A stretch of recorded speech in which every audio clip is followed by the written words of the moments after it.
What's up YouTube, Saf here on Super Saf TV, and welcome to a detailed speed test between the Google Pixel versus the iPhone 7 Plus. Oh, Pixel? Why not the Pixel XL, I hear you ask? Surely to make this test fair, it should be between two 5.5-inch devices. Well, not necessarily, because the Pixel XL actually has a high resolution Quad HD versus the Full HD resolution of the iPhone 7 Plus. So that test wouldn't be too fair, because the XL will be pushing out many more pixels. So this way, by using the regular Pixel, we are comparing like for like, 1080p versus 1080p, and that way nobody can complain about the resolution. So now that that's been clarified, this speed test is going to contain everything from benchmark scores to camera launch to app tests as well as multitasking. Now if you want to customize the look of your smartphone like I have done here for my iPhone 7 Plus, then I definitely recommend picking up a skin from our channel sponsor Dbrand. I'll leave a link to them in the description below if you want to go ahead and pick one up. Now I'm not including the fingerprint scanner speed test in this particular video because a lot of people say it's pointless. So if you do want to see it, then drop me a comment below, and if enough of you want to see it, I'll do a separate fingerprint scanner speed test between these two. Now getting to the benchmarks, here you can see on Geekbench 3, the iPhone 7 Plus is absolutely annihilating the Pixel with a single core score of more than double that of the Pixel, and also a very high multi-core score. Now for the camera launch, the Pixel has a quick launch, which is double pressing the standby button, and the quickest way to launch the camera on the iPhone 7 Plus is to pick the phone up and then swipe right. So I filmed these two separately and then synced them up to make it as fair as possible, and the Pixel was the quicker of the two, not to mention also the more convenient.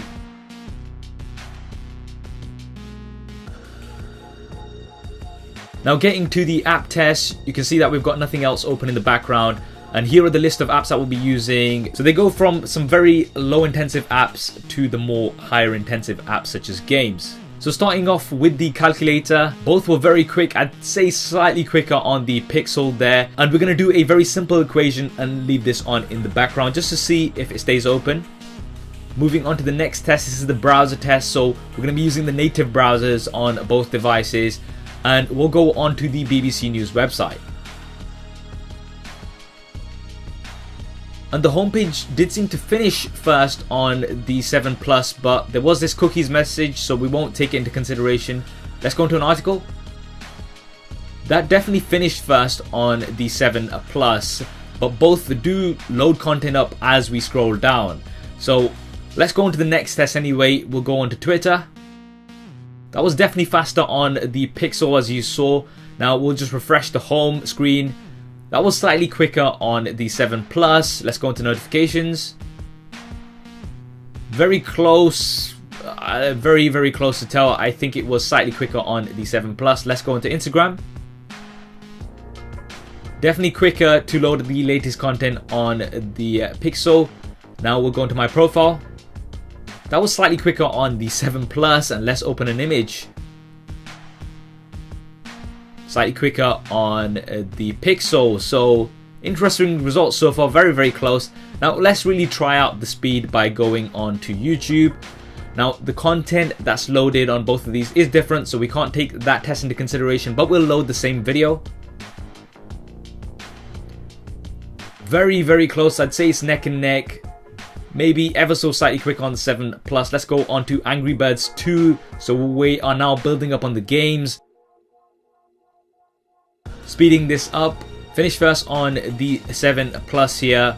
We're still waiting for the Pixel to catch up. So it does take quite a bit longer for Angry Birds to load up on the Pixel compared to the 7 Plus. And now let's leave this open in the background and we'll move on to the next game, which is Temple Run 2.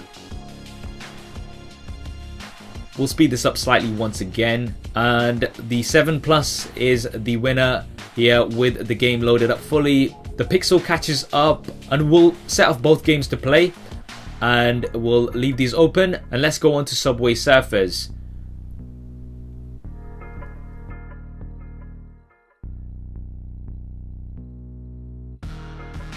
Finished first on the 7 Plus, so you're seeing a bit of a trend here.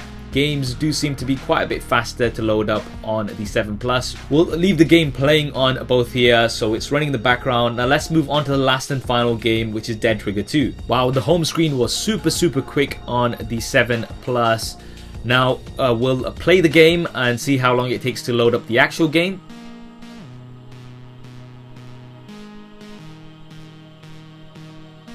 Faster yet again on the 7 Plus. So you would have seen that for games, the 7 Plus does seem like a clear winner. It just does load up games quite a bit faster compared to the Pixel. Now remember, we are working with the same resolution here, so this is not something to complain about.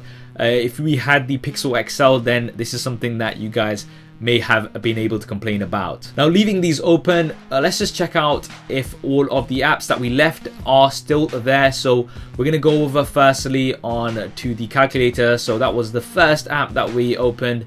See if we've still got that there. And yep, still there on both. Now we'll move on to the browser. So going on to both here. In the exact same position, page is still loaded up on both as well. Now we'll move on to Twitter. Yep, same place. Next, Instagram. At the image that we left it open at, going on to YouTube. Playing the video, works on both fine. Now moving on to Angry Birds 2. Same place. Temple Run 2. Also in the same place, we can resume it. That's fine. Now we'll move on to Subway Surfers. Right where we left it. Finally, Dead Trigger 2.